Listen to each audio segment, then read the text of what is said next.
जय हिंद साथियों, आप सभी का स्वागत है आपके अपने इस YouTube चैनल विनस क्लासेस पर। आज की इस वीडियो में हम लोग देखेंगे साथियों railway group D and NTPC के लिए साइंस की एक बहुत ही बेहतरीन क्लास साथियों, जिसका नाम है चैप्टर का ध्वनि यानी कि साउंड। इसके बारे में हम लोग देखेंगे ध्वनि की तरंगों की प्रकृति, ध्वनि तरंगों की आवृत्ति प्रसर, ध्वनि की चाल, ध्वनि के अभिलक्षण, प्रतिध्वनि और सोनार और रडार क्या होता है। साथियों ये 20वीं क्लास है साइंस की। इससे पहले 19 क्लास हम अपलोड कर चुके हुए, प्लेलिस्ट बनी हुई आप देख सकते हैं। एकदम चैप्टर वाइज एकदम बेसिक से लेकर चल रहे हैं हम। यदि सिलेक्शन चाहिए तो ऐसे ही पढ़ना होगा साथियों। मेरा वादा है कि इससे बाहर कोई भी एक प्रश्न नहीं जाएगा इस टॉपिक से। Railway group D and NTPC में प्रश्नों का लेवल आप देख सकते हैं साथियों। चैनल पर न हो तो चैनल को सब्सक्राइब करके नोटिफिकेशन बेल को ऑल पर क्लिक कर लीजिए साथियों। ये प्रश्न जो हम करा रहे हैं ये 100% पेपर में छपने वाले प्रश्न हैं अब की बार रेलवे ग्रुप डी पार।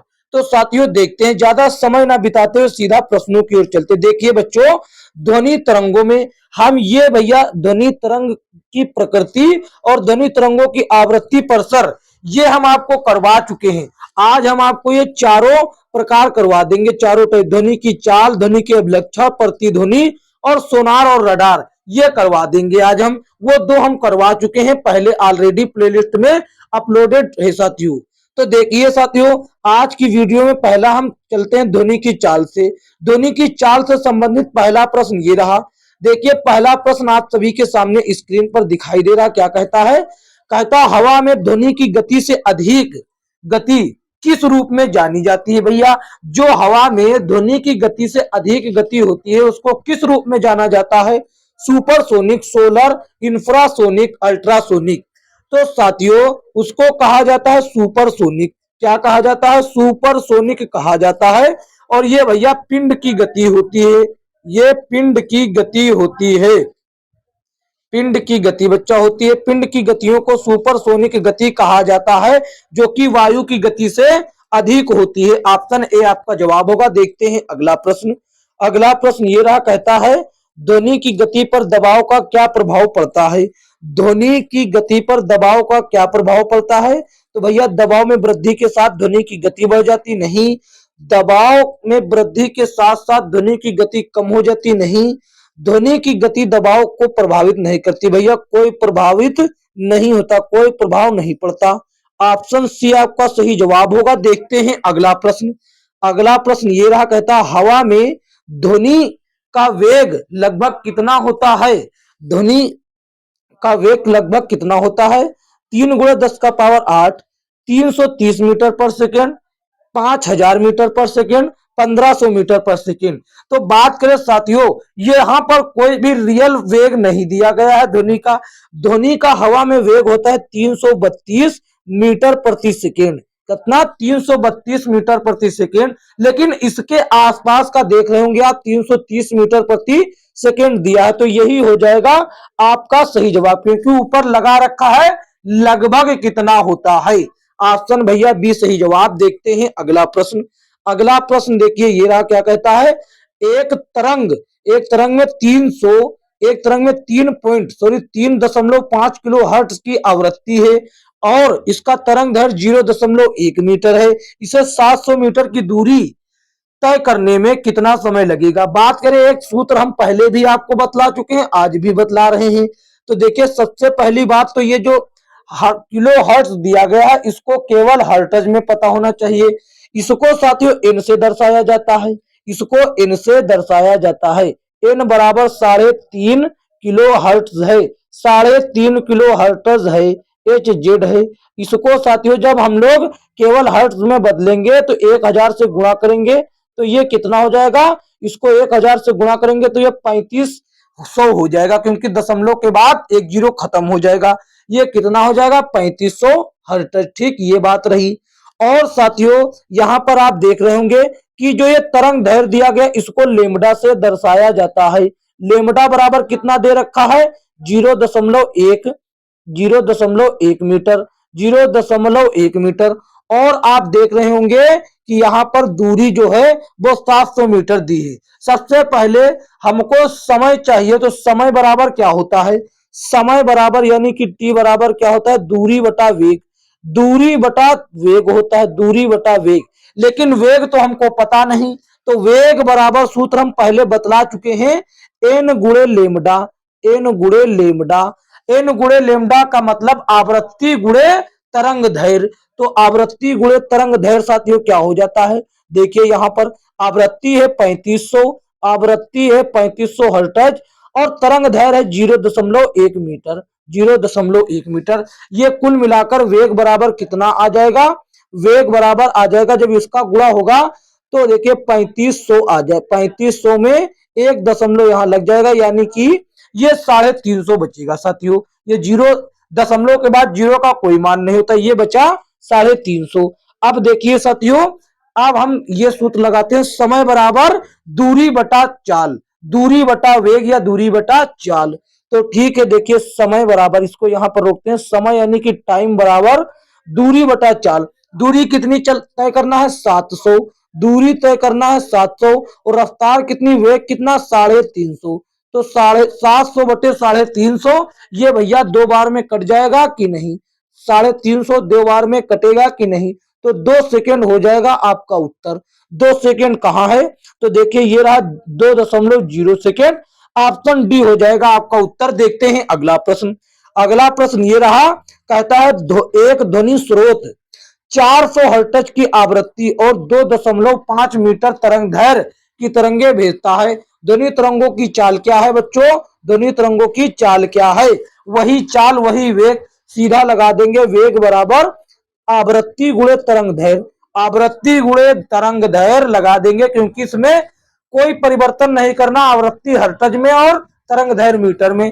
तो वेग बराबर आवृत्ति गुणे तरंग दैर्घ्य, आवृत्ति है 400 और तरंग दैर्घ्य है 2.5, 2.5। इसका जब गुणा करेंगे 25 चौका 100, 100 के ऊपर 2 जीरो लगा और एक अंक बाद दशमलव यहां लग जाएगा, दशमलव यहां क्या लग जाएगा, यहां लग जाएगा दशमलव।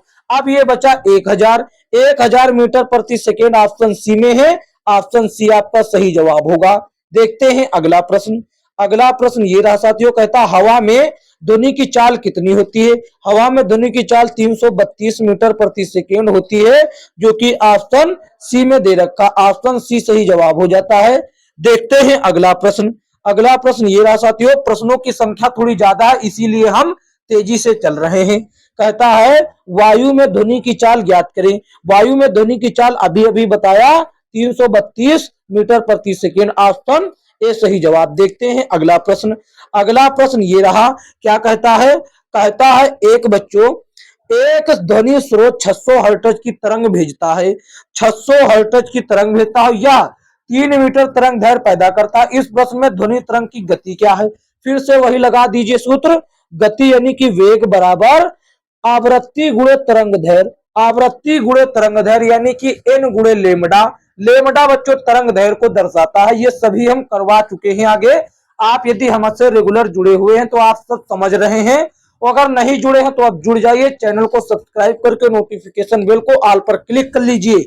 तो देखिए इसके अनुसार चलते हैं, वेग बराबर आवृत्ति कितनी है बच्चा, 600 है और तरंग दैर्घ्य कितनी है, 3 है, तो इसका गुणा कर देंगे, 6 त्रिक 18, 6 त्रिक 18 और 2 जीरो लगा देंगे, 1800 मीटर प्रति सेकेंड, 1800 मीटर प्रति सेकेंड। देखिए बटा का साइन नहीं लगा तो ऊपर ये गलत हो जाएगा, ये देखिए सही है, यहां पर माइनस के साथ ऊपर साइन होना चाहिए, इसका मतलब होता है माइनस साइन मीटर प्रति सेकेंड, ये होता है साथियों, ऑप्शन बी सही जवाब होता है। देखते हैं अगला प्रश्न। अगला प्रश्न ये रहा साथियों, देखिए ये भी कहता है एक प्रसारण केंद्र 71 गुणे 10 का पावर 4 हर्ट्ज की आवृत्ति और 3 गुणे 10 का पावर 8 मीटर प्रति सेकेंड की गति के साथ तरंगों को प्रसारित करता, तरंग का तरंग दैर्घ्य क्या है। देखिए बच्चों अभी तक क्या था कि वेग बराबर, वेग पूछ रहा था, अब पूछ लिया तरंग दैर्घ्य, तो सूत्र वही लगाएंगे, वेग बराबर आवृत्ति गुणे तरंग दैर्घ्य। लेकिन इस बार हमको तरंग दैर्घ्य पूछा है, तो तरंग दैर्घ्य बराबर हम चाहे पहले निकाल ले या बाद को निकाल ले, तो वेग बटे आवृत्ति वेग बटे आवृत्ति क्या हो जाएगी, ये तरंग दैर्घ्य के बराबर है, लेमडा के बराबर हो जाएगी v बटे एम, यानी कि वेग बटे आवृत्ति ये हो जाएगा तरंग दैर्घ्य के बराबर में बच्चों। तो सीधा हमने पहले ही निकाल लिया। वेग कितना है, वेग है 3 गुणे, वेग बच्चों देखिए 3 गुणे 10 का पावर 8 मीटर प्रति सेकेंड है। और साथियों आवृत्ति कितना, आवृत्ति है 71 गुणे 10 का पावर 4, 71 गुणे 10 का पावर 4, यही हो जाएगा लेमडा के बराबर, लेमडा के बराबर यही हो जाएगा। अब इसको हम काट लेते हैं, इसको 10 का पावर 4, यहां पर साथियों देखिए 10 का पावर 8 है, यहां पर वेग में 10 का पावर 8 दिया है। जब इसको हम काटेंगे तो यहां पर 10 का पावर 4 बचेगा, यानी कि हमारे पास सीधा सीधा क्या बचेगा, यहां पर 3 गुणे 10 का पावर 4 बटे 71 बचेगा, यही लेमडा के बराबर। इसको हम साथियों लिख सकते हैं 3 पर 4 जीरो, यानी कि ये 30,000 इसको लिख सकते हैं, और बटा में 71 भी लिख सकते हैं इसको। अब जब इसको हम लोग काटेंगे, जब इसको हम लोग काटेंगे 71 भैया 71 चौके 3 कितना हो जाएगा, 71 चौके हो जाएगा 200 साथियों, 200 कुछ होगा जो कि साथियों 4 से स्टार्ट होगा। जब हम इसको काटेंगे साथियों तो हमारे सामने 422.5 आ जाएगा, जो कि ऑप्शन सी में दिखाई दे रहा है। ऑप्शन सी आपका उत्तर हो जाएगा। देखते हैं अगला प्रश्न। प्रश्नों की संख्या ज्यादा है इसीलिए हम साथियों थोड़ा तेजी रफ्तार बनाए हुए हैं। तो देखिए कहता है कि एक ध्वनि तरंग के तरंग दैर्घ्य की गणना करें जिसमें आवृत्ति 200 हर्ट्ज और किसी दिए गए माध्यम में उसकी गति 400 मीटर प्रति सेकेंड है। हमको तरंग दैर्घ्य फिर से, और सूत्र क्या होता है, वेग बराबर आवृत्ति गुणे तरंग दैर्घ्य, आवृत्ति गुणे तरंग दैर्घ्य यानी कि n गुणे लेमडा। तो इस कारण तरंग दैर्घ्य हमको चाहिए, तो तरंग दैर्घ्य क्या हो जाएगा, तरंग दैर्घ्य हो जाएगा वेग बटे आवृत्ति, वेग बटे आवृत्ति हो जाएगा। तो साथियों बताइए इसमें हम क्या डायरेक्ट रख देते हैं, लेमडा बराबर वेग कितना है 400, वेग 400 बटे आवृत्ति है 200, तो 400 बटे 200, ये साथियों 2 चौके 400 बराबर कितना आ गया 2 मीटर। 2 मीटर साथियों ऑप्शन डी में, ऑप्शन डी हो जाता आपका सही जवाब। देखते हैं अगला प्रश्न। ये प्रश्न साथियों वो हैं जो 100% एग्जाम में बनते हैं, और साथियों इससे आप जरा सा भी कतराइए नहीं। अगर आप बने रहते हैं, जो बच्चे पढ़ते नहीं, मतलब देखिए हमारा कहने का मतलब, कुछ बच्चे कहेंगे एक ही टॉपिक से कहां प्रश्न आएगा, जो यहां से छोड़ देगा और यही प्रश्न यदि आ जाता है तो आप बहुत पछताएंगे। साथियों कुछ पाने के लिए ज्यादा पढ़ना पड़ेगा आपको, तभी तो एग्जाम में ऐसे प्रश्न आएगा जो आपसे एक भी नहीं छूटेगा। यदि आप कम पढ़ के जाते हो ऊपर मोटा मोटा, तो साथियों वो गहराई से प्रश्न पूछ देगा तो आप नहीं कर पाएंगे। और आजकल कंपटीशन इतना हो गया तो कि गहराई से ही पढ़ना पड़ेगा आपको, तभी साथियों जाके आपका सिलेक्शन हो पाएगा। साथियों समझ रहे हैं ना हमारी बात को, गहराई बहुत जरूरी है आजकल। तो देखिए वायु में 0 डिग्री सेल्सियस तापमान पर ध्वनि की गति क्या होगी, भैया ध्वनि की गति 332 मीटर प्रति सेकेंड होती है वायु में, ये हम बतला चुके। ऑप्शन ए आपका सही जवाब हो जाएगा, ऑप्शन ए सही जवाब। देखते हैं अगला प्रश्न। अगला प्रश्न ये रहा था, एक ध्वनि स्रोत 400 हर्ट्ज आवृत्ति 2.5 मीटर तरंग दैर्घ्य देता है, तो ध्वनि तरंगों की चाल क्या है बच्चों। तो देखिए ध्वनि तरंगों की चाल हम बतला देते हैं। तो देखिए पहली बात तो सूत्र, ध्वनि तरंगों की चाल वेग बराबर क्या होता है, आवृत्ति गुणे तरंग दैर्घ्य यानी कि n गुणे लेमडा, ये होता है। v बराबर वेग, तो वेग बराबर यानी कि चाल ही होता है आवृत्ति गुणे तरंग दैर्घ्य। तो आवृत्ति है बच्चों 400 और साथियों तरंग दैर्घ्य है 2.5 और साथियों मेरा मतलब है इसका गुणा कर दीजिए 25 चौके 100, 25 चौके 100 और ये 2 जीरो लगाया, ये हो गया 10,000, लेकिन दशमलव एक अंक बाद, तो यहां पर लगेगा दशमलव, तो दशमलव के बाद जीरो का कोई मान नहीं होता, ये बचा 1000 मीटर प्रति सेकेंड हो जाएगा, जो कि ऑप्शन सी है साथियों। ऑप्शन सी आपका करेक्ट जवाब होगा। देखते हैं अगला प्रश्न। पूरे यूट्यूब पर कोई भी ऐसे प्रश्न नहीं आपको करा रहा होगा, ये मेरा वायदा है साथियों। और जो साथियों ये न्यूमेरिकल नहीं, किसी ने भी हमने देखा पूरे यूट्यूब को छान डाला, लेकिन ऐसे न्यूमेरिकल कोई नहीं करा है जो कि हूबहू एग्जाम में पूछे जाते हैं। तो ये प्रश्न देखिए, कहता निम्नलिखित में से कौन सा कथन सत्य है? ध्वनि का वेग होता है सर्दियों की तुलना गर्मियों में कम, सर्दियों की तुलना गर्मियों में समान, मौसम पर निर्भर नहीं, मौसम पर निर्भर तो बात करता ही है, तो सरासर गलत हो रहा है। ये सरासर गलत हो रहा करता है।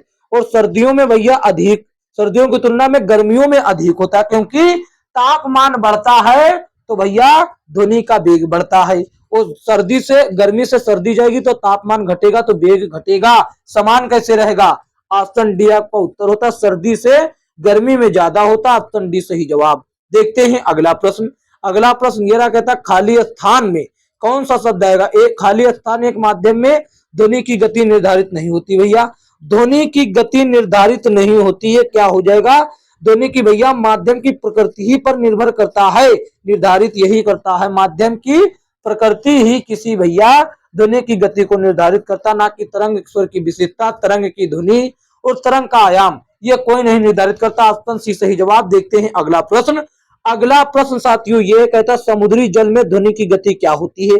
समुद्री जल में ध्वनि की गति क्या होती है बच्चों? ये होती है 1531 मीटर प्रति सेकेंड। अब देखिए हमारी बात को ध्यान पूर्वक सुनिए। ध्वनि की चाल जो होती है साथियों, सबसे कम होती है वो गैस में, सबसे कम होती है गैस में, लगभग गैस मतलब कि हवा। ये साथियों हवा और जल और ठोस की बात हो रही। हवा में कितना होता है? 332 मीटर प्रति सेकेंड, 332। ये सभी माध्यम में भिन्न भिन्न होती, जैसे कि ऑक्सीजन में अलग, नियोन में अलग, स्टील में अलग, सभी में अलग अलग। लेकिन एक ठोस द्रव गैस के विषय में बतला रहे हैं, तो द्रव में कितना होता है? ये सभी द्रव में समान नहीं होता है। द्रव में होता है 1531, लगभग 1531। और ठोस में कितना होता है? ठोस में साथियों होता है, ठोस में 5130, ठोस में होता है 5130 मीटर प्रति सेकेंड। तो ठोस में सबसे ज्यादा होता है, ये बात याद रखेंगे। ऑप्शन सी सही जवाब। देखते हैं अगला प्रश्न। अगला प्रश्न ये रहा, कहता है वायु में ध्वनि के वेग से अधिक की चाल से यात्रा करने वाली एक वस्तु को क्या कहा जाता है? उस वस्तु को पराध्वनिक कहा जाता है। और ऐसा साथियों, ऐसा चाल कौन करता है? कोई पिंड ही ऐसी काम कर सकता है। ऐसा काम कौन कर सकता है? कोई पिंड ही ऐसा काम कर सकता है। देखते हैं अगला प्रश्न। अगला प्रश्न ये रहा, क्या कहता है?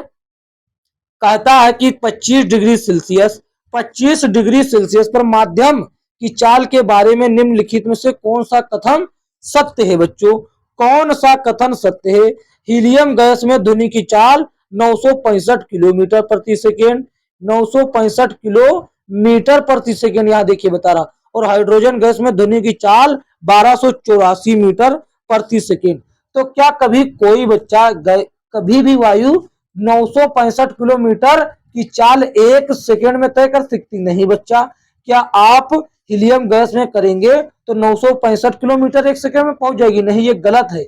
965 केवल मीटर होता है, 965 मीटर प्रति सेकेंड होता है, ना कि किलोमीटर। ये हो जाता गलत, तो ए हो जाता है गलत भैया, केवल बी सही है। बी साथियों 100% सही है, ऑप्शन बी सही जवाब। देखते हैं अगला प्रश्न।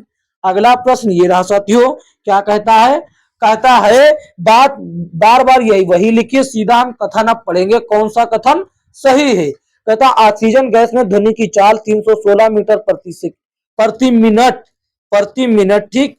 और यहाँ कहता है 1498 प्रति मिनट। यहाँ पर आप देख पा रहे होंगे कि यहाँ पर दिया गया है ऑक्सीजन में 316 प्रति मिनट, जबकि होता है 316 मीटर प्रति सेकेंड, और ये होता है 1498 मीटर प्रति सेकेंड। यहाँ पर प्रति मिनट दिया, तो ये हो जाते हैं इस तरीके से बच्चा दोनों गलत, दोनों हो जाते गलत। तो ना तो ए सही है और ना ही बी सही है, ये है दोनों गलत, ये है दोनों गलत। ऑप्शन सी सही जवाब। देखते हैं अगला प्रश्न। ये लिखा वही है, डायरेक्ट हम देखेंगे कथन कौन सा कथन सही है। तो देखिए कथन एक था समुद्री जल में भैया समुद्री जल में ध्वनि की चाल 1531 किलोमीटर प्रति सेकेंड, और जल जो कि अशुद्ध है ध्वनि की चाल 1498 किलोमीटर प्रति सेकेंड।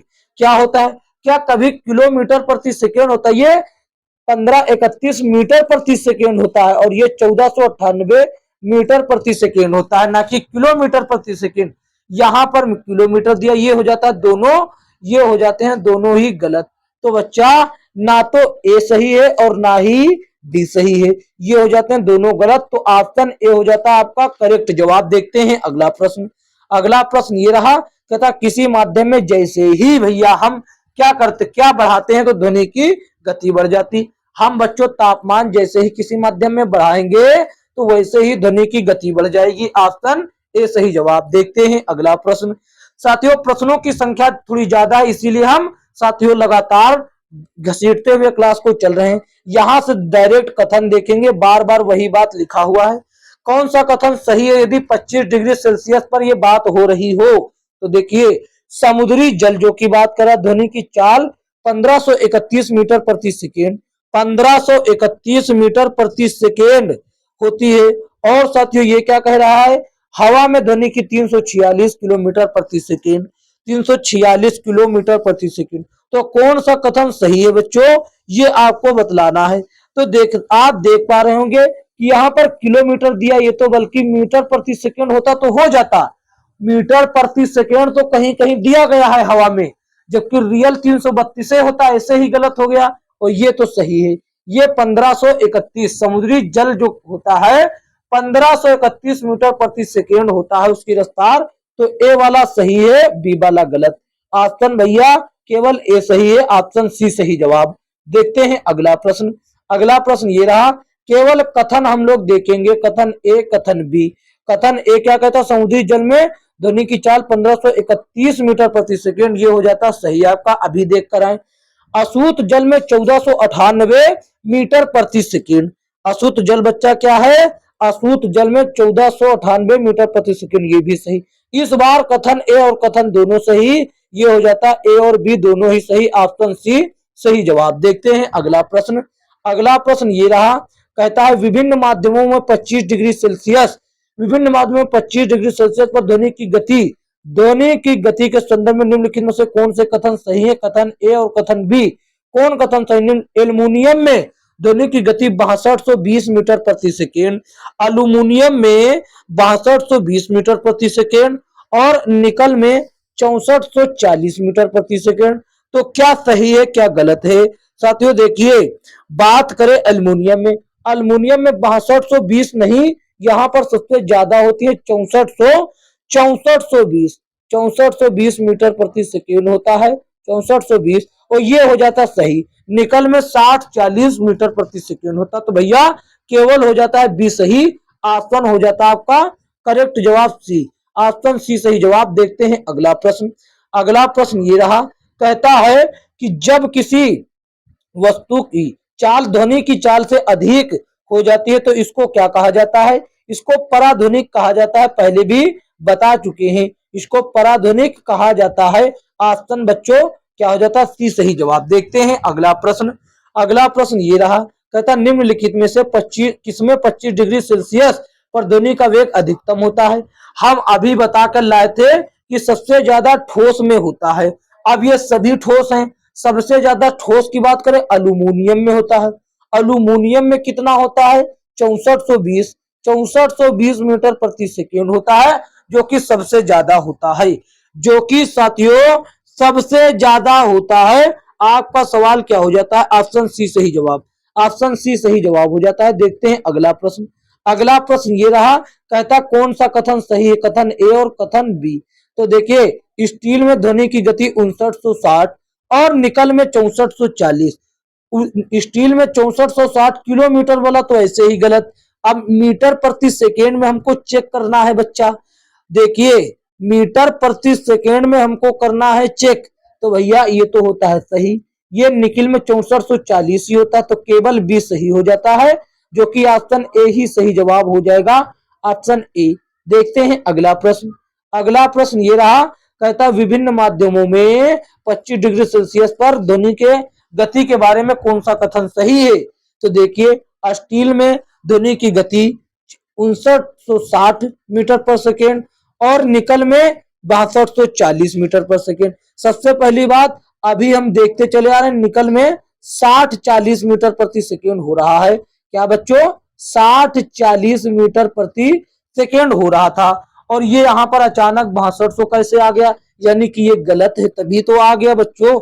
यानी कि क्या है, यानी कि ये है गलत, और बाकी स्टील में 59-60 ही होता है। तो इस तरीके से ऑप्शन कथन बी हो जाता सही, कथन ए हो जाता सही, यानी कि ऑप्शन बी हो जाता सही। देखते हैं अगला प्रश्न। अगला प्रश्न ये रहा, क्या कहता है, कहता है यदि तापमान बढ़ता है तो भैया ध्वनि का वेग भी बढ़ता है, यानी कि ध्वनि की गति भी बढ़ेगी। Option C D, option D हो जाता करेक्ट जवाब। देखते हैं अगला प्रश्न। अगला प्रश्न ये रहा, कहता दिए गए तापमान पर ध्वनि की गति किसमें अधिकतम होती है, तो भैया अल्यूमिनियम में सबसे ज्यादा होती 6420, 6420 होता है, जो कि सबसे अधिक है, 6420 मीटर प्रति सेकेंड। ऑप्शन बी सही जवाब। देखते हैं अगला प्रश्न। और हम निकिल स्टील में बता दे 59-60, निकल में 60-40, निकल में 60-40, आयरन में तो अभी बताया था। देखते हैं अगला प्रश्न। अगला प्रश्न ये रहा, कहता है खाली स्थान में ध्वनि की गति सबसे तेज। भैया ठोस द्रव गैस की बात करें, ठोस द्रव गैस में सबसे ज्यादा ठोस में होता है, उससे कम द्रव में, सबसे कम वायु में, और सबसे अधिक की बात करें, सबसे अधिक ये होता है ठोस में, सबसे अधिक होता है ठोस में और सबसे कम वायु में, और उसके बीच में होता है द्रव में। ऑप्शन आपसे ज्यादा पूछा इसीलिए ठोस वाला। देखते हैं अगला प्रश्न। कहता है निम्नलिखित में से किस माध्यम में ध्वनि की किसी विशेष तापमान पर सबसे तेज यात्रा करेगी, वो बच्चा ठोस, जो कि स्टील और लोहा है, यही ठोस के अंतर्गत आता। ऑप्शन डी सही जवाब। देखते हैं अगला प्रश्न। अगला प्रश्न फिर से कथन वाले आ गए, फिर से कथन वाले बच्चों आ गए। कहता है कि कथन कौन सा सही है, कथन ए और कथन बी, कथन ए और कथन बी। कहता समुद्री जल में ध्वनि की गति क्या है, 1531 मीटर प्रति सेकेंड, 1531 मीटर प्रति सेकेंड, ये तो हो जाता सही। किलोमीटर जिसमें भी होगा वो होगा गलत, तो ऑप्शन के कथन बी हो जाता गलत और कथन ए है सही, तो कथन ए सही, तो ऑप्शन ए सही, कथन ए सही हो जाता। देखते हैं अगला प्रश्न। अगला प्रश्न फिर से कथन बताएं। कथन ऐसे प्रश्न बहुत रेलवे ग्रुप डी में पूछे जाते हैं, खासकर ध्वनि चैप्टर से ऐसे प्रश्न बहुत। कथन ए और कथन बी, समुद्री जल का 1531 मीटर प्रति सेकेंड, ये हो जाता सही। हवा में 346 किलोमीटर लगा, तो ये हो जाता गलत, तो कथन ए सही, कथन ए सही ऑप्शन बी में है, ऑप्शन बी हो जाता आपका सही जवाब। देखते हैं अगला प्रश्न। अगला प्रश्न देखिए साथियों क्या कहता है, ये रहा, कहता है निम्न में से किस पदार्थ में ध्वनि का वेग सबसे कम होता है। सबसे कम बच्चा वायु में होता है, जो कि गैस होता है, ऑप्शन डी हो जाता है सही जवाब साथियों। देखते हैं अगला प्रश्न। अगला प्रश्न ये रहा, क्या कहता है, फिर से कथन वाला पूछता है, कथन कौन सा सही है, कथन ए कथन बी। वायु में ध्वनि की गति 346 मीटर प्रति सेकेंड और अशुद्ध जल में 1498, ये तो साथियों दोनों बातें सही हैं, ये दोनों बातें सही हैं, ये सही और ये भी सही, दोनों कथन सही, तो ए और बी दोनों सही, ऑप्शन बी सही, ऑप्शन बी साथियों हो जाता है करेक्ट जवाब। देखते हैं अगला प्रश्न। अगला प्रश्न ये रहा साथियों, कहता है ध्वनि का प्रसार, ध्वनि का प्रसार साथियों खाली स्थान में कौन सा शब्द आएगा, ध्वनि का प्रसार किसमें सबसे अधिकतम होता है, किसमें, तो भैया प्रसार, और ये मतलब किसमें सबसे ज्यादा चलेगी, तो ठोस में, जिसमें वेग सबसे ज्यादा उसमें प्रसार सबसे ज्यादा, ऑप्शन सी सही जवाब। देखते हैं अगला प्रश्न। अगला प्रश्न ये रहा, कथन वाला पूछता, कथन ए और कथन बी। कथन ए, ऑक्सीजन में ध्वनि की चाल 316 मीटर प्रति सेकेंड, अशुद्ध जल में 1498 मीटर प्रति सेकेंड, तो बच्चा ये दोनों ही कथन सही है, दोनों ही कथन हो जाता सही है, सही सही जानकारी दी गई, तो कथन ए, ऑप्शन ए हो जाता सही जवाब, दोनों ही कथन है सही, ऑप्शन ए सही जवाब। देखते हैं अगला प्रश्न। अगला प्रश्न ये रहा, कहता है कि ध्वनि निम्नलिखित में से किस माध्यम में सबसे तेज, ये ठोस में चलती है, ठोस ऑप्शन ए में दे रखा है। देखते हैं अगला प्रश्न। अगला प्रश्न ये रहा, कहता ध्वनि किस माध्यम में अधिकतम चाल से यात्रा करती है, अधिकतम चाल से यात्रा करती है, ठोस में बच्चा कई बार बताया, और सबसे कम हो जाता है गैस में, सबसे कम हो जाता है गैस में, गैस में कम और ठोस में अधिक, द्रव में उसके दोनों के बीच में रहता है। देखते हैं अगला प्रश्न। अगला प्रश्न ये रहा, ध्वनि की चाल माध्यम के गुणों पर निर्भर करती है। जो ताप, घनत्व, प्रत्यास्थता, इनमें से ये सभी जो दिए गए हैं सभी गुणों पर निर्भर करती है। आसान हो जाता ए सही जवाब। ये माध्यम के सभी गुणों पर निर्भर करती, ताप, घनत्व और प्रत्यास्थता। देखते हैं अगला प्रश्न। अगला प्रश्न ये रहा, कहता है ठोसों से गैसीय माध्यम में जाते समय ध्वनि की चाल क्या होती है भैया? ध्वनि की चाल क्या होती? परिवर्तित नहीं होती, परिवर्तित होती रहती है, बढ़ती है, घटती है। भैया घट जाती है। ठोस में होता है 5130, ठोस में होता है 5130 मीटर प्रति सेकेंड, और गैस में हो जाता है बच्चा 332 और 346, 332 या फिर 346 मीटर। तो कितना अंतर जमीन आसमान का, तो ये बहुत घट गया साथियों। ऑप्शन हो जाता है डी सही जवाब। क्या हो जाता है बच्चों? ऑप्शन हो जाता है डी सही जवाब। देखते हैं अगला प्रश्न। अगला प्रश्न ये रहा, कथन फिर से आ गया, कथन ए और कथन बी। स्टील में ध्वनि की चाल 59-60 मीटर सेंटीमीटर दिया, गलत। हमेशा मीटर वाला सही होगा और किलोमीटर सेंटीमीटर वाला हो जाएगा गलत। देखते हैं अगला प्रश्न। अगला प्रश्न क्या, अगला कथन देखते हैं। 6240 निकल में, निकल में कहता है 6240। तो भैया निकल की बात हम बतला दे, निकल में 60-40 होता है, निकल में 60-40 मीटर प्रति सेकेंड। तो ये भी हो जाता गलत। दोनों कथन गलत है, तो ना तो ए और ना तो बी। तो इस प्रकार ऑप्शन बी सही जवाब होता है। देखते हैं अगला प्रश्न। अगला प्रश्न साथियों ये रहा, क्या कहता है, एक ध्वनि तरंग की आवृत्ति, एक ध्वनि तरंग की आवृत्ति 400 किलो हर्ट्ज तथा ध्वनि तरंग दैर्घ्य 40 सेंटीमीटर, ध्वनि तरंग द्वारा 3.2 किलोमीटर की दूरी तय करने में कितना समय लगेगा ये बताता है। समय बराबर होता है चाल बटे दूरी बटे समय। तो दूरी तो हो गई 3.2 किलोमीटर, हमको चाहिए वेग, दूरी बटे वेग। समय बराबर होगा दूरी बटे वेग, दूरी बटे वेग। तो वेग हमको पता करना, वेग बराबर क्या होता है? वेग बराबर होता है आवृत्ति गुणे तरंग दैर्घ्य यानी कि लेमडा। तो बच्चों आवृत्ति सबसे पहली बात तो देखिए यहाँ पर किलो हर्ट्ज में दी गई है। आवृत्ति मतलब एन बराबर या फिर एफ के बराबर भी लिख सकते हैं। यहाँ पर किलो हर्ट्ज 4 किलो हर्ट्ज में दी गई है, 4 किलो हर्ट्ज। इसको हम लोग केवल हर्ट्ज में बदलकर 4 से गुणा करें, 4 को 1000 से गुणा करेंगे तो ये आ जाएगा 4000, 4000 हर्ट्ज हो जाएगा। बात समझे कि नहीं? अब यहाँ पर आप देख रहे होंगे कि ये तरंग दैर्घ्य दिया गया सेंटीमीटर में, यानी कि लेमडा बराबर दिया गया है साथियों 40 सेंटीमीटर, 40 सेंटीमीटर। इसको हम लोग परिवर्तित करते हैं मीटर में, इसको भाग देते हैं 100 से। 100 से जब हम लोग भाग देंगे तो ये हो जाएगा 0.1 मीटर। जब 100 से 40 को भाग देंगे तो ये हो जाएगा 0.1 मीटर। अब हम इस सूत्र पर रख देंगे, हमारे सामने वेग आ जाएगा। वेग बराबर क्या होगा? आवृत्ति गुणे तरंग दैर्घ्य, आवृत्ति गुणे तरंग दैर्घ्य। आवृत्ति है 4000 और तरंग दैर्घ्य है 0.1 मीटर, 0.1 मीटर। तो भैया वेग हमारे सामने क्या आ जाएगा? वेग हमारे सामने आ जाता है 4000 के बाद 1 दशमलव लगेगा, यानी कि यहाँ पर दशमलव के बाद 0। तो आप जानते हैं कि दशमलव के बाद यहाँ पर दशमलव के बाद 0 की मान्यता खत्म, यानी कि वेग सीधा सीधा है 400 मीटर प्रति सेकेंड। लेकिन हमसे वेग नहीं पूछा, हमसे कहा वो 3.2 किलोमीटर की दूरी तय करने में कितना समय लगेगा। समय बराबर यानी कि टाइम बराबर दूरी बटा समय। दूरी साथियों 3.2 किलोमीटर, इसको 3200 मीटर भी कह सकते हैं। 3200 मीटर हो जाएगा, इसको 1000 से गुणा करेंगे 3200 मीटर, और ये हो जाएगा साथियों, ये क्या हो जाएगा? ये हो जाएगा बच्चों, यहां पर आप देख पा रहे होंगे यहाँ पर 0.4 आता है, तब ये हो जाता 16 जी। यहां पर हमसे कुछ मिस्टेक हो गया, देखिए यहां पर जब हम इसको कन्वर्ट करते 40 सेंटीमीटर था तो ये 0.4 आता, तो यहाँ पर 0.4 लिखते तो ये गुणा होके 4 चौके 16 बन जाता, 1600 मीटर।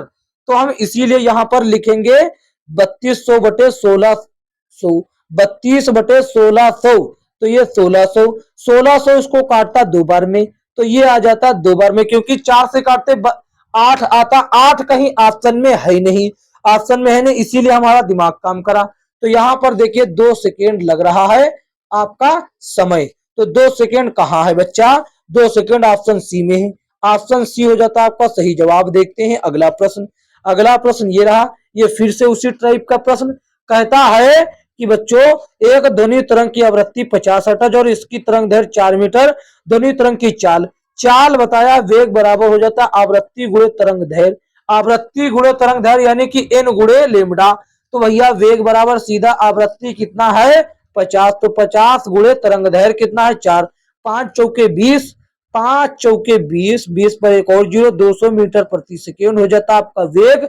ये कहाँ है बच्चों? ये ऑप्शन ए में ही दे रखा है। ऑप्शन ए हो जाता आपका सही जवाब। देखते हैं अगला प्रश्न। अगला प्रश्न ये रहा, कहता है निम्नलिखित में से कौन सा किसी तरंग द्वारा 1 सेकंड में तय की गई दूरी को दर्शाता है? कौन भैया तरंग द्वारा 1 सेकंड में तय की गई दूरी को दर्शाएगा? ये आप बताना है। कौन दर्शाता है बच्चा?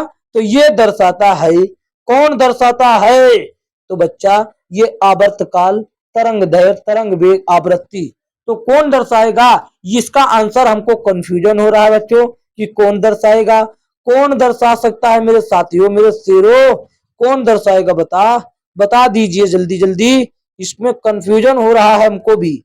तो ये हो जाता है तरंग वेग, क्योंकि देखिए यहाँ पर तरंग वेग, वेग समय बराबर क्या होता है नीचे एकांक समय में चली गई दूरी, एकांक समय में चली गई दूरी ही वेग होता है। याद आ गया? मस्तिष्क में हम भी इंसान हैं, हम भी भूल जाते हैं, कोई ऐसी बात नहीं है, बिना देखे आपको पढ़ाते हैं और एक बार मस्तिष्क में बैठ जाता है और भूल भी जाते हैं।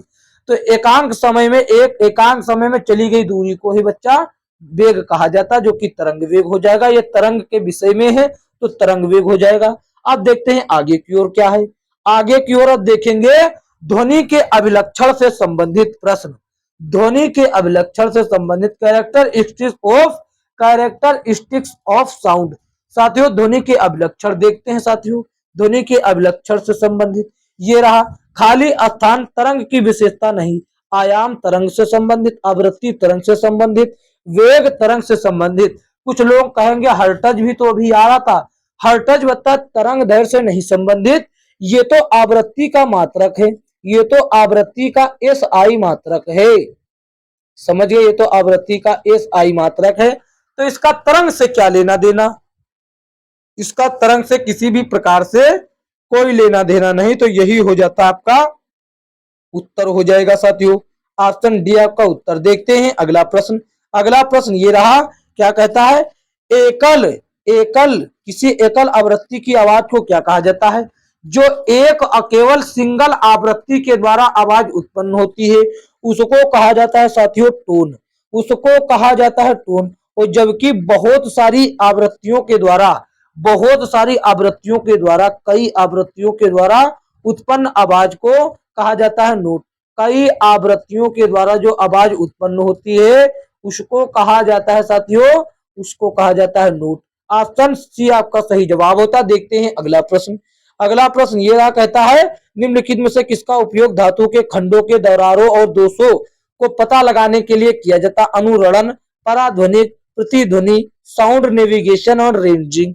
तो भैया किसका उपयोग किया जाता है? तो भैया पराध्वनिक का उपयोग किया जाता। पराध्वनिक क्या होता है? पराध्वनिक ऐसी चीज होती है जो वायु में ध्वनि की गति से अधिक तेज चलती है। ऑप्शन बी हो जाता है आपका सही जवाब। देखते हैं अगला प्रश्न। अगला प्रश्न साथियों देखिए क्या कहता है, ये रहा कहता है कि प्रति सेकेंड इकाई क्षेत्र से गुजरने वाली ध्वनि तरंग की ऊर्जा को क्या कहा जाता है? ध्वनि की तीव्रता कहा जाता है बच्चों, ऑप्शन ए। और ध्वनि की तीव्रता को डेसिबल में मापा जाता है, ऑप्शन ए हो जाता सही जवाब। देखते हैं अगला प्रश्न। अगला प्रश्न साथियों देखिए क्या कहता है, ये निकला क्यों जा रहा है। 49 नंबर कहता है एकल आवृत्ति द्वारा उत्पन्न, भैया इसको टोन कहते हैं, अभी पढ़ा कर लेकर आए हैं आगे। टोन कहते हैं, जबकि नोट किसको कहते हैं? नोट कई आकृतियों द्वारा उत्पन्न ध्वनि को कहा जाता है नोट, और एकल आवृत्ति के द्वारा उसको कहा जाता है टोन।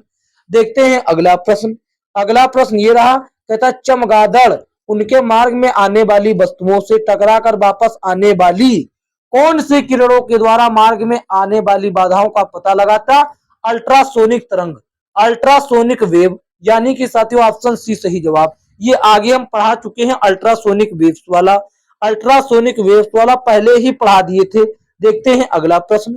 अगला प्रश्न ये रहा, कहता है रिक्त स्थान में सबसे उपयुक्त विकल्प भरे। ध्वनि की पिच इसके किस गुण पर निर्भर करती है?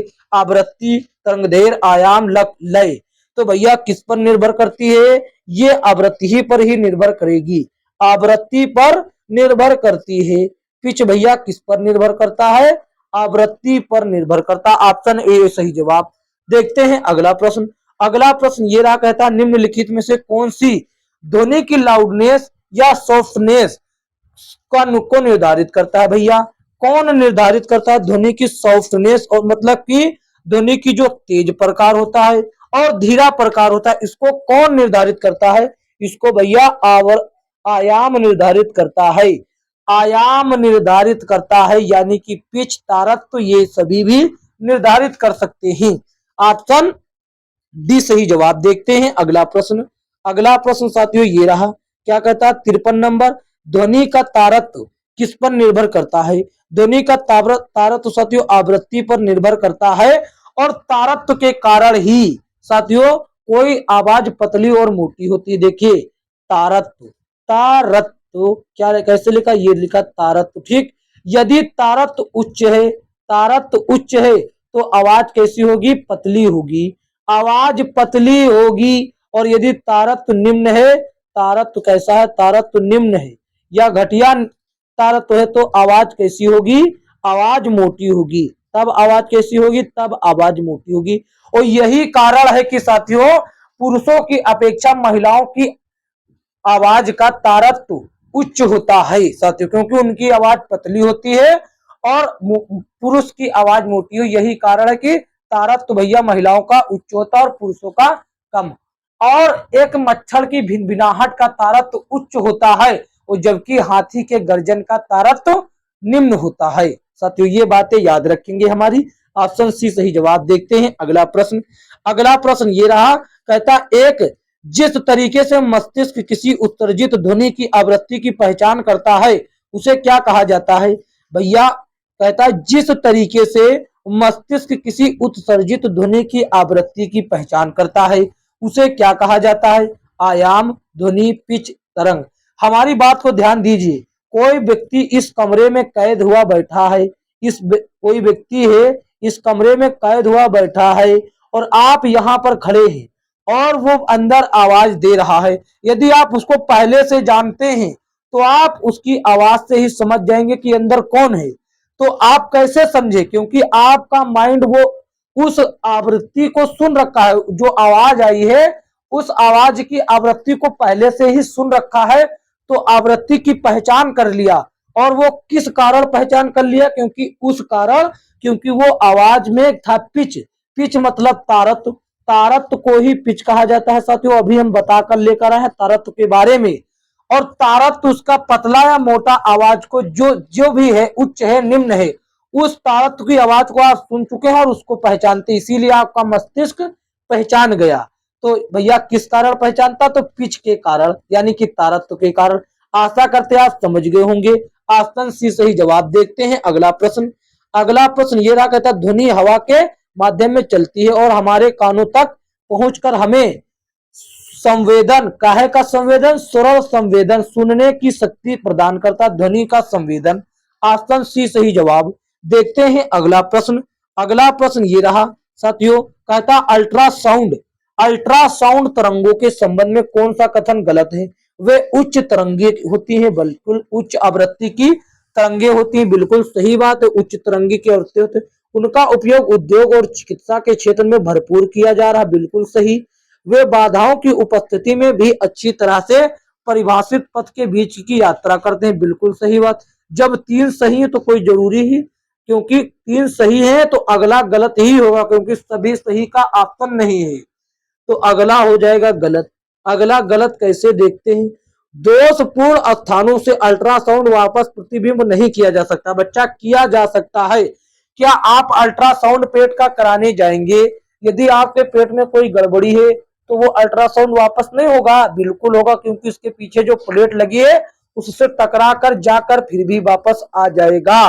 साथियों, ऑप्शन डी होता है सही जवाब। ये हो जाता है गलत, और गलत ही हमको बतलाना था। देखते हैं अगला प्रश्न। अगला प्रश्न साथियों आप प्रतिध्वनि से संबंधित देखेंगे। प्रतिध्वनि यानी कि इको। इको आपने देखा होगा कि कहीं कहीं पर आप तेज बोलते हैं तो आपको आपकी ही ध्वनि टकरा कर किसी माध्यम में दोबारा सुनाई देती है, उसको ही प्रतिध्वनि कहा जाता है साथियों। उसी चीज को प्रतिध्वनि इको कहा जाता है। तो चलिए इससे संबंधित प्रश्नों का अध्ययन करते हैं। तो देखिए, कहता है एक प्रतिध्वनि के लिए स्रोत और परावर्तक के बीच की न्यूनतम दूरी लगभग कितनी होती है? मान लीजिए कोई व्यक्ति यहां पर खड़ा हुआ है, यहां पर कोई व्यक्ति क्या है बच्चों, यहां पर खड़ा हुआ है, यहां पर खड़ा हुआ है, ठीक, यहां पर खड़ा हुआ है, और साथियों वो आवाज लगाता, उसके आवाज से तरंगे उत्पन्न होकर गई, तरंगे उत्पन्न होकर गई, और यहाँ दीवार है, कोई दीवार है, यहां पर टकरा कर फिर वापस आई। तो वो कहता है उसमें न्यूनतम दूरी कितनी होनी चाहिए? तो इस व्यक्ति और इस दीवार के बीच लगभग न्यूनतम दूरी 17 मीटर तो कम से कम होना ही चाहिए। तो न्यूनतम दूरी हो जाती है 17 मीटर, जबकि रियल में अगर बात करता तो रियल में हो जाती 17.2, लेकिन 17 दशमलव लगभग में हो जाता है। ऑप्शन सी आपका सही जवाब। साथियों देखते हैं अगला प्रश्न। अगला प्रश्न साथियों देखते हैं, ये रहा। कहता ध्वनि तरंगों के परावर्तक द्वारा उत्पन्न ध्वनि को पुनरावृत्ति क्या कहलाती है? भैया जो दोबारा सुनलाई देती है या दोबारा उत्पन्न होती है, हमारी ध्वनि ही हमको ही रिपीट कहीं टकरा कर सुनाई देती है, उसको प्रतिध्वनि कहा जाता है। ऑप्शन बी सही जवाब हो जाता है। देखते हैं अगला प्रश्न। अगला प्रश्न ये रहा, कहता है देखिए ये प्रश्न आ गया बढ़िया, ये प्रश्न आ गया बढ़िया। कहता एक लड़के ने एक चट्टान के पास ताली बजाई और 3 सेकेंड के बाद उसे प्रतिध्वनि सुनाई दिया। यदि यह ध्वनि की गति यदि ध्वनि की गति 346 मीटर प्रति सेकेंड है तो वह लड़का चट्टान से कितनी दूरी पर स्थित है? तो देखिए यहां पर हमसे पूछा क्या है बच्चों? दूरी। दूरी पूछा, और आप भी भली भांति से जानते हैं दूरी बराबर क्या होता है? दूरी बराबर होता है चाल गुणे समय। क्या होता है? चाल गुणे समय होता है। चाल गुणे समय, ये आप भली भांति जानते हैं, आप अनजान नहीं है साथियों। तो हम डायरेक्ट दूरी निकालते हैं, दूरी को डी से दर्शाते हैं, और चाल डायरेक्ट अब बार बार लिखेंगे नहीं। चाल है 346 मीटर प्रति सेकेंड। देखिए मीटर प्रति सेकेंड है और समय सेकेंड में दिया गया है, तो हमको कोई लफड़ा नहीं, बदलना नहीं। अगर समय मिनट में दिया होता तो हम सेकेंड में बदलते। साथियों समझ रहे ना? तो देखिए चाल 346 और समय 3 सेकेंड दिया, तो 340, ये हो गई दूरी, उसके और उसके बीच की दूरी। लेकिन यहाँ पर दो कारण हो गया, क्योंकि ये जो 46 है 3 सेकेंड में वो आवाज ने, यहाँ पर लड़का खड़ा, यहाँ पर चट्टान है, ये समय तो लगा है भैया। यहाँ से जाने में ध्वनि तरंग को यहाँ गई और फिर वापस आई तब सुनाई दी गई, इसको जाने और आने में समय लगा, तो ये 2 बार दूरी तय कर लिया, उतनी उतनी दूरी 2 बार तय कर लिया है। लेकिन हमको तो केवल एक बार दूरी ही उसकी पता लगाना है, तो इसीलिए इसको 2 से डिवाइड कर देंगे, क्योंकि उसने दुगुना दूरी तय कर ली उससे, जितने बीच की उसकी दूरी है उससे दुगुना दूरी तय कर ली, इसीलिए हम 2 से भाग दे देते हैं। ठीक है, 2 एकम 2, और इसको काट लेते हैं 2 एकम 2, और इसको एक बचा काटते 2 सत्ते 14, 2 सत्ते 14, अब 2 तिया 6, 173 का गुणा अब बच्चों करेंगे 3 से, 173 का गुणा अब करेंगे 3 से, तो 3 त्रिका हो जाएगा 9, 3 त्रिका हो जाएगा 9, और 3 सत्ते 21, 21 का एक हासिल लगेगा 2, 3 एकम 3 और हासिल 2 5, 519 मीटर कहाँ कहीं पर है? बिल्कुल है, ऑप्शन बी में 519 मीटर आपका सही जवाब हो जाएगा। देखते हैं अगला प्रश्न। अगला प्रश्न ये रहा साथियों, क्या कहता है? कहता है बच्चों कि कोई ध्वनि जब कम से कम 17 मीटर लगभग में की दूरी से परावर्तित होती है, तो भैया परावर्तित होती है, उस गुण को क्या कहा जाता है? उस गुण को प्रतिध्वनि कहा जाता है। ऑप्शन सी सही जवाब होता है। ऑप्शन सी साथियों सही जवाब हो जाएगा। देखते हैं अगला प्रश्न। अगला प्रश्न ये रहा, कहता है प्रतिध्वनि को कम करने के लिए ऑडिटोरियम ऑडिटोरियम की छतों और दीवारों को किससे ढका जाता है? ये फाइबर बोर्ड से ढक दिया जाता है ताकि इको कम हो, यानी कि हमारी आवाज साथियों बार बार बैक ना मारे, मतलब कि प्रतिध्वनि ना मारे, हम बोले और हमको दोबारा ना सुनाई दे, इसीलिए फाइबर बोर्ड का मदद लिया जाता है। ऑप्शन बी सही जवाब। देखते हैं अगला प्रश्न। अगला प्रश्न ये रहा, कहता है एक, थोड़ा सा रफ्तार बढ़ाते हैं फिर से, कहता एक प्रतिध्वनि 3 सेकेंड में वापस आ जाती है।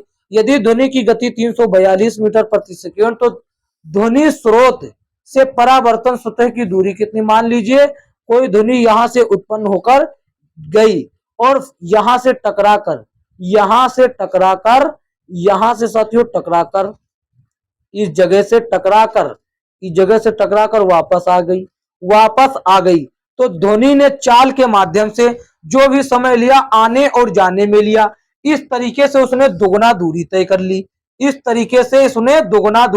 ली, और चाल उस समय बराबर दूरी बराबर क्या होता है? डी बराबर चाल गुणे समय। चाल को एस कहेंगे और समय को टी कहेंगे।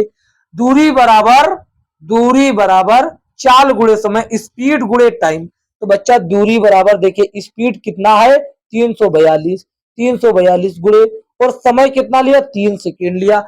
लेकिन ये तो दूरी इसी चाल से उसने इतने समय में दोगुना दूरी तय कर ली, हमको तो एक दूरी चाहिए, इसीलिए हम इसको फिर से 2 से भाग दे देंगे। जब हम इसको 2 से भाग देते हैं तो क्या था? 2 एकम 2, 2 एकम 2 और 2 सते 14, एक बचा दिया, और 2 एकम 2, ये हो गया 171। अब इसका गुणा 171 से 3 से कर देंगे तो हमारा दूरी बराबर क्या आ जाएगा? 3 एकम 3 और 3 सते 21, 21 का 1 हासिल 2, 3 एकम 3 और साथियों कितना आ गया? 3 एकम 3 हासिल 2 5, 513, यानी कि ऑप्शन ए आपका सही जवाब आ गया। 513 आपका सही जवाब साथियों आ जाता है 513। देखते हैं अगला प्रश्न।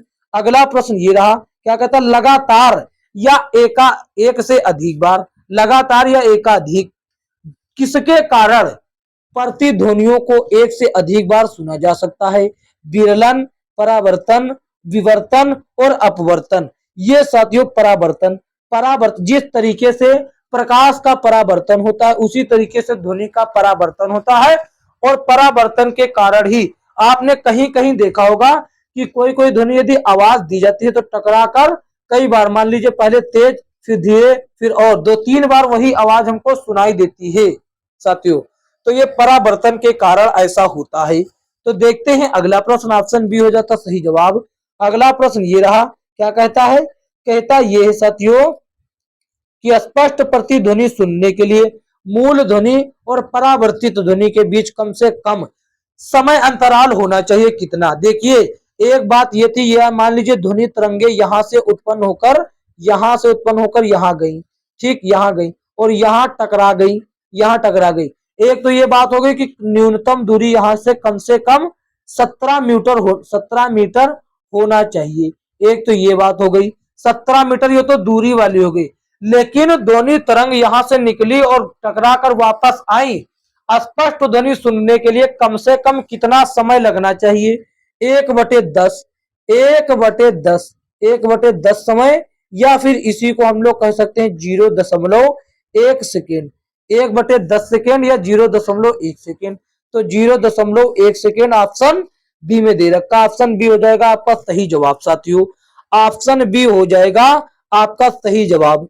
देखते हैं अगला प्रश्न। अगला प्रश्न ये रहा, कहता है समुद्री सर्वेक्षण में जहाज समुद्री के तल से एक ध्वनि तरंग भेजता है जो 2.5 सेकेंड के बाद एक प्रतिध्वनि या अनुगूंज प्राप्त करता है। समुद्री जल में ध्वनि की गति 1200 मीटर प्रति सेकेंड है। समुद्र की गहराई, मतलब वो दूरी ही आपसे पूछ रहा है सीधा सीधा, तो दूरी बराबर क्या हो जाता? स्पीड गुणे टाइम। तो क्या हो जाएगा? दूरी बराबर देखिए स्पीड कितना है बच्चा? 1200 और समय कितना लगा? 2.5 सेकेंड, 2.5। लेकिन ये साथियों इतना समय उसको पहले ऊपर से गया वो दूरी तो तय कर लिया लेकिन फिर से आया, ये आने जाने में समय लगा जो है वो है, तो वो दूरी डबल तय कर लिया, लेकिन हमको तो सिंगल दूरी चाहिए, इसीलिए हम 2 से भाग कर दे। देखिए ये समुद्र का तल है और ये समुद्र की गहराई है, यहां से ध्वनि आई, यहां से यहां से ध्वनि भेजी गई, ये देखिए इसने समुद्र की गहराई यहां तक तय कर लिया, लेकिन इसको तय करने के बाद ये फिर जब आई, ये आने और जाने में 2.5 सेकेंड समय लगा, इसीलिए हम 2.5 सेकेंड की दूरी को निकालना, ये दोगुना हो जाती है, इसीलिए हम 2 से भाग देकर सिंगल दूरी केवल जाने में या केवल आने में लगे समय को, मतलब लगी दूरी को ज्ञात कर पाएंगे, यानी कि सीधा सीधा गहराई पता चल पाएगी। इसको जब हम 2 से भाग देंगे तो या फिर सीधा हम 2 से भाग देंगे तो ये हो जाएगा 600, 600 का गुणा 2.5 से करेंगे तो 25 छक्का हो जाता है भैया 90, 25 छक्का हो जाता है 150, 25 छक्का हो जाता है 150, ठीक है 25 छक्का 150 हो गया, और 2 जीरो लगे हुए हैं, 2 जीरो लगा दिया, दशमलव के बाद 1 लगेगा, दशमलव 1 अंक बाद, तो दशमलव के बाद यहां लगेगा दशमलव, दशमलव के बाद जीरो का वैल्यू नहीं होता, बचा 1500, 1500 मीटर साथियों कहां पर है, ये हो जाता ऑप्शन डी, ऑप्शन डी आपका सही जवाब साथियों हो जाता है। देखते हैं अगला प्रश्न, अगला प्रश्न ये रहा, कहता है कि ध्वनि ध्वनि की दृढ़ता जो दोहरे प्रतिबिंब का परिमाण होती है, इससे क्या कहा जाता है, इसको क्या कहा जाएगा बच्चा, इसको प्रतिबिंब, गूंज, विरलीकरण और प्रतिध्वनि, इसको भैया प्रतिध्वनि ही कहा जाएगा, ऑप्शन डी सही जवाब होता है बच्चा, सही जवाब हो जाएगा आपका ऑप्शन डी। देखते हैं अगला प्रश्न, अगला प्रश्न ये रहा, मानव मस्तिष्क में ध्वनि की अनुगूंज कितनी देर तक कायम रहती है, मैंने कहा था 1/10 सेकेंड, 1/10 सेकेंड या 1/10 सेकेंड या 0.1 सेकेंड, 1/10 सेकेंड या 0.1 सेकेंड, ऑप्शन में देखिए ऑप्शन सी में 0.1 सेकेंड दे रखा, तो ऑप्शन सी आपका सही जवाब हो जाएगा।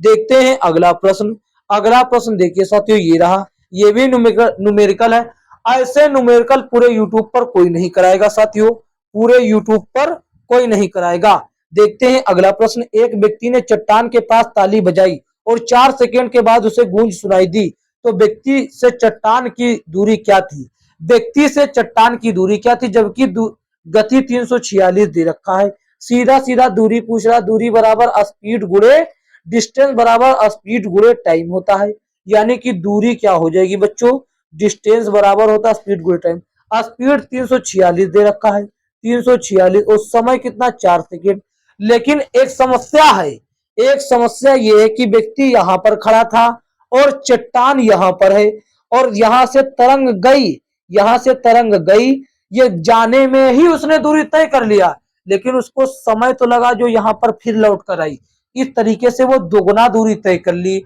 हमको दोगुना दूरी तो बताना नहीं, केवल सिंगल दूरी बताना, इसीलिए हम इसको 2 से भाग दे देंगे तो हमको सिंगल यानी कि सटीक दूरी पता चल जाएगी।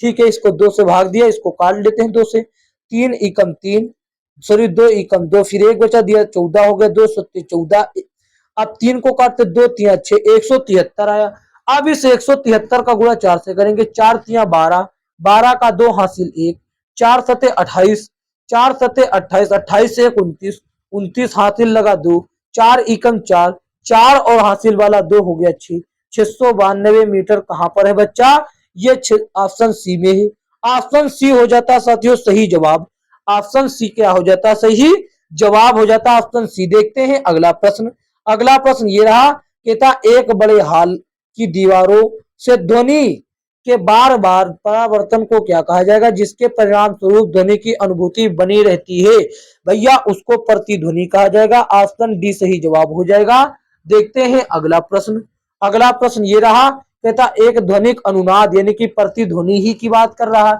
ध्वनिक अनुनाद कहे या प्रतिध्वनि कहे बात एक है, जो कंपन में होने पर नियत स्वर मान पर गूंजता है, सीटी, स्वर द्विभुज या ट्यूनिक फार्क, विद्युत परिपथ का लेना देना नहीं, सहिनाई का लेना देना नहीं, सीटी का लेना देना नहीं, ऑप्शन हो जाता बी सही जवाब, ट्यूनिंग फार्क हो जाता ऑप्शन बी सही जवाब।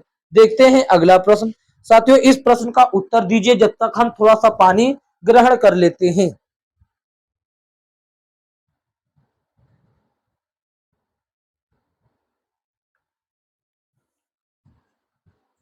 तो देखिए साथियों, ये रहा अगला प्रश्न। 71 नंबर कहता अलग अलग प्रतिध्वनियों को सुनने के लिए ध्वनि के स्रोत ध्वनि के स्रोत से अवरोध की न्यूनतम दूरी। बच्चा मैंने आपसे क्या कहा था, लगभग में 17 मीटर, और जब रियल की बात कर दे तो 17.2 मीटर। ये रियल एग्जैक्ट है, तो रियल का दिया रखा है इसमें 17.2, तो ऑप्शन हो जाएगा सही जवाब भी। यदि आपको नहीं भी रियल पता हो तो फिर भी आप लगा लेते, क्योंकि न्यूनतम या मिनिमम 17 होता तो 17 से संबंधित एक ही विकल्प ऑप्शन बी है। देखते हैं अगला प्रश्न। अगला प्रश्न साथियों देखिए ये रहा, कहता इस पुनरावृत्ति परावर्तन को क्या कहा जाता है जिसके कारण ध्वनि की निरंतरता का आभास होता है। प्रतिध्वनि, सोनिक बूम, परावर्तन, गूंज। भैया उसको प्रतिध्वनि ही कहा जाता। इसके कारण ही हमको बार बार ध्वनि सुनाई देती है। बार बार क्या होता है, ध्वनि सुनाई देती है। आप कुछ लोग गूंज मत कहिएगा, गूंज तो इसके ही कारण उत्पन्न होता है। देखते हैं अगला प्रश्न। अगला प्रश्न ये रहा, क्या कहता है, कहता है कि एक सभागार में ध्वनि का सातत्य ध्वनि के परावर्तन की पुनरावृत्ति का परिणाम है, और इसको क्या कहा जाएगा। इसको भैया क्या कहा जाएगा ये बताएं। इसको भी भैया वही कहा जाएगा, अनुरणन। यहाँ पर आप देख रहे हैं अनुरणन। अनुरणन जो होता है वो प्रतिध्वनि का ही एक रूप होता है, तो प्रतिध्वनि नहीं दे रखा तो अनुरणन लगा देंगे ऑप्शन। इसके साथियों कई रूप हैं, जैसे कि अभी ऊपर वाले में क्या बताया था, प्रतिध्वनि, और उसके ऊपर और बताया था, क्या बताया था, ध्वनिक अनुनाद भी यदि होता ऑप्शन में इसके जगह पर तो वो भी हो जाता। तो इसमें दिया नहीं गया, अनुरणन दिया गया, ऑप्शन भी हो जाता सही जवाब। देखते हैं अगला प्रश्न। कहता है कि किसी अन्य कमरे में बात कर रहे लोगों की बातें हमें ध्वनि तरंगों के माध्यम के कारण सुनाई देती हैं। किस गुण के कारण सुनाई देती हैं। भैया देखिए, प्रतिध्वनि तो वो होती है जो टकरा कर वापस चली जाती। ये कोई कमरा है, ये कोई कमरा है, और यहाँ पर कोई व्यक्ति खड़ा हुआ है, यहाँ पर कोई व्यक्ति खड़ा हुआ है, और इस कमरे में व्यक्ति बात कर रहे हैं। इसकी ध्वनि बाहर आ गई, ये टकरा कर वापस नहीं गई, ये किसी माध्यम से बाहर किसी तरह निकल गई। उस जब माध्यम को क्रॉस कर जाती उस गुण को विवर्तन कहा जाता है। ऑप्शन बी हो जाता सही जवाब। जिस प्रकार प्रकाश का विवर्तन होता है उसी प्रकार ध्वनि में भी विवर्तन का गुण होता है। तो विवर्तन के कारण अन्य कमरे में बात कर रहे लोगों की बातें हम सुन पाते हैं। ऑप्शन बी होता सही जवाब। आगे देखते हैं। आगे बच्चा देखिए, सोनार और रडार से संबंधित प्रश्नों का अध्ययन करेंगे। अब ये चैप्टर पूरी तरीके से हमने कर दिया है एंड। अब अगला प्रश्न अगला चैप्टर स्टार्ट करेंगे, तो इससे संबंधित देख लीजिए। सोनार और रडार से संबंधित बच्चा प्रश्न कई एग्जामों में पूछा जाता है साथियों। ये साइंस से भी हो जाता है, और ये जो जहाज आते हैं उनसे भी संबंधित हो जाता है रडार। देखते हैं अगला। अगला ये रहा 75 नंबर। कहता है सोनार एक उपकरण है जो कौन सी वस्तुओं की दूरी, दिशा, गति को मापने के लिए अल्ट्रासोनिक तरंगों का इस्तेमाल करता है। जमीन पर, हवा में, अंतरिक्ष में, पानी के नीचे। भैया ये समुद्र में गड़ी हुई पानी के नीचे की वस्तुओं की दूरी, दिशा, गति को मापने के लिए अल्ट्रासोनिक तरंगों का इस्तेमाल करता कौन, सोनार। बच्चा कौन, सोनार, SONAR, सोनार। सोनार का पूरा नाम भी होता है बच्चों, अभी हम बताएंगे आपको। ऑप्शन हो जाता डी सही जवाब। देखते हैं अगला। अगला यह कहता है अध्यजल वस्तुओं की दूरी, दिशा, चाल को मापने के लिए अल्ट्रासोनिक तरंगों का उपयोग कौन करता है, कौन सा उपकरण। अधोजल का मतलब जल के नीचे, जल के नीचे, जल के नीचे बच्चों, जल के नीचे। तो भैया अभी अभी बता कर लाए सोनार। सोनार नाम का यंत्र जो है वो जल में या जल की गहराई को भी यही माप सकता है। जल में, समुद्र तल में धसी हुई वस्तुओं की स्थिति, दिशा सब नापने में काम आता है, वो सोनार होता है। देखते हैं अगला। अगला ये रहा, कहता इकोकार्डियोग्राम इकोकार्डियोग्राम अधिक नजदीकी से किससे संबंधित होता है? Doppler effect, Zeeman effect, photo electric effect, चुंबकीय इफेक्ट। तो साथियों ये किससे संबंधित होता है? ये बच्चा संबंधित होता है डॉपलर के प्रभाव से। किससे? डॉपलर के प्रभाव से। ऑप्शन ए हो जाता सही जवाब। देखते हैं अगला प्रश्न। देखिए मैंने कहा था सोनार का पूरा नाम, सोनार का पूरा नाम क्या होता है बच्चा? सोनार का पूरा नाम होता है sound, sound navigation and ranging, sound navigation and ranging. बाकी हो जाते हैं सभी गलत। इसको सही से ध्यान पूर्वक देख लीजिए, इसको सही से ध्यान पूर्वक देख लीजिए बच्चा। बाकी सभी हो जाते हैं गलत, ये सही हो जाता है। ऑप्शन सी साथियों होता है सही जवाब। बढ़ते हैं अगले प्रश्न की ओर। अगला प्रश्न ये रहा, कहता है संक्षिप्त सोनार का रूप क्या है? भैया सोनार अभी बताया, अभी अभी हमने क्या बताया? Sound navigation and ranging. Option A सही जवाब होता। ऑप्शन बदलने से हम अपना मत थोड़ी बदल देंगे, अपनी जानकारी को थोड़ी बदल देंगे। प्रश्न में चाहे जितना ऑप्शन बदले, रेलवे साथियों ऐसा बोर्ड है जो एक ही प्रश्न को कई तरीके से घुमा घुमा कर पूछ सकता है। ऑप्शन ए हो जाता सही जवाब। देखते हैं अगला प्रश्न। अगला प्रश्न ये रहा, कहता निम्नलिखित में से सोनार की मदद से क्या मापा जा सकता है? हवाई जहाज की दूरी, ये भैया नहीं। जंगल में जानवरों की दूरी, नहीं। वायुयानों की ध्वनि पिच, नहीं।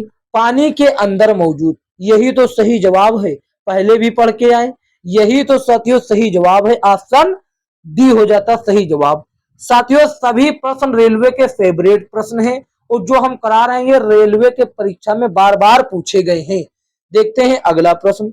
अगला प्रश्न ये रहा, कहता शब्द रडार, मतलब कि ये पूछना चाहता आपसे रडार का पूरा नाम क्या है? बस सीधा सा बात ये आपसे पूछना चाहता है रडार का पूरा नाम क्या है?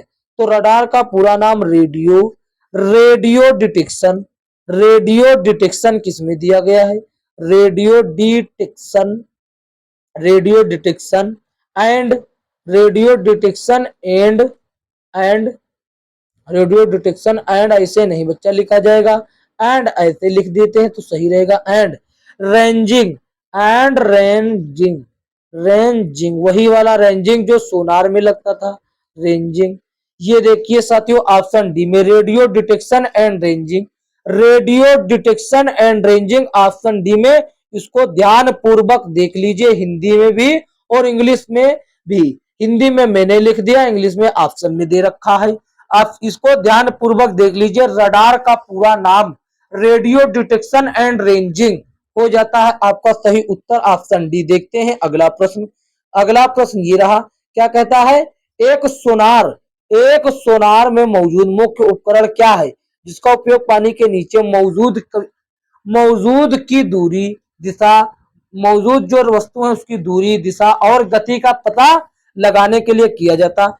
एम्पलीफायर और स्पीकर। भैया स्पीकर तो देता है आवाज, स्पीकर और माइक्रोफोन नहीं बच्चा, माइक्रोफोन तो आवाज से ही संबंधित होता है। ट्रांसमीटर और डिटेक्टर, एम्पलीफायर और माइक्रोफोन, फिर से माइक्रोफोन। ऑप्शन सी हो जाता है सही जवाब। ट्रांसमीटर और डिटेक्टर, ऑप्शन सी सही जवाब होता है। देखते हैं अगला प्रश्न। अगला प्रश्न साथियों ये रहा, क्या कहता है? कहता है समुद्री गहराई निर्धारित करने और पानी के नीचे की पहाड़ियां, घाटियां, पनडुब्बी, हिमशैल आदि का पता लगाने के लिए किस तकनीक का उपयोग किया जाता है? भैया सोनार तकनीकी का उपयोग किया जाता है। किस तकनीकी का? सोनार तकनीकी का उपयोग किया जाता है। और सोनार का पूरा नाम क्या होता है?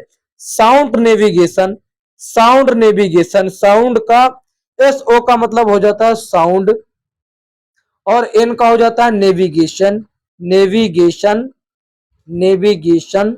और एन का मतलब क्या? नेविगेशन, एन का ही मतलब बच्चा बताया। और ए का हो जाता है एंड और आर का हो जाता है रेंजिंग, रेंजिंग, रेंजिंग। साथियों यानी कि साउंड नेविगेशन एंड रेंजिंग इसका हो जाता पूरा नाम। साथियों आज की वीडियो में इतना ही, यह चैप्टर पूरी तरीके से हुआ एंड।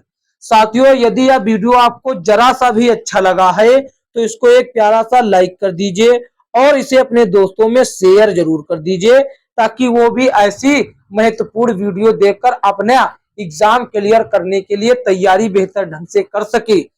साथियों, आपसे एक गुजारिश हाथ जोड़कर है कि चैनल पर नए हो तो चैनल को सब्सक्राइब करके नोटिफिकेशन बेल को ऑल पर क्लिक कर लीजिए ताकि आने वाली वीडियो का नोटिफिकेशन आप तक पहुंच सके। और बात करें इसके पीडीएफ की, इसका पीडीएफ आपको डिस्क्रिप्शन बॉक्स में दिए गए टेलीग्राम चैनल के लिंक में वहां पर डेली क्लासेस का पीडीएफ मिल जाएगा टेलीग्राम चैनल पे। वहां पे जुड़ जाइए, वहां पे लेटेस्ट किताबों का पीडीएफ एकदम निःशुल्क मिल जाएगा, एकदम फ्री।